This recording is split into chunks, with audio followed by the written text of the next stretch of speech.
ఫిబ్రవరి 26న ఉదయ్పూర్లో వీరి పెళ్లి జరగనుంది. ఇప్పుడు తెలుగు సినిమా ఇండస్ట్రీలో ఈ పెళ్లిపై చాలా చర్చ జరుగుతోంది. ఈ పెళ్లి పూర్తిగా ప్రైవేట్గా జరగనుందని ఇండస్ట్రీ వర్గాల్లో సమాచారం వినిపిస్తోంది. దీనికి చాలా పరిమిత సంఖ్యలో అతిథులు రానున్నారు. పెళ్లికి హాజరయ్యే అతిథులకు కొన్ని ప్రత్యేక నిబంధనలు పెట్టినట్టు టాక్ వినిపిస్తోంది. ఆ నిబంధనలు ఏమిటో ఇప్పుడు చూద్దాం. ముఖ్యంగా పెళ్లి వేడుకకు మొబైల్ ఫోన్లు తీసుకురావద్దని కఠినంగా సూచించినట్టు తెలుస్తోంది. మొబైల్ ఫోన్లను తెస్తే వాటిని అనుమతించకపోవచ్చని తెలుస్తోంది.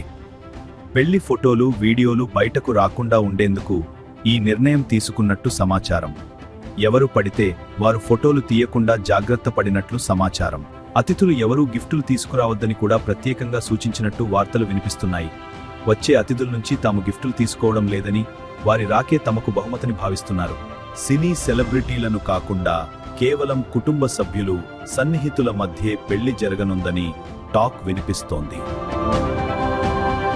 పెళ్లి అనంతరం హైదరాబాద్లో గ్రాండ్ రిసెప్షన్ నిర్వహించే అవకాశం ఉందన్న ప్రచారం కూడా జరుగుతోంది. పెళ్లి తర్వాత కొద్ది రోజుల పాటు ఈ జంట విదేశాలకు వెళ్లే అవకాశం ఉందన్న వార్తలు వినిపిస్తున్నాయి. అక్కడ వాళ్ళు హనీమూన్ చేసుకోనున్నారు.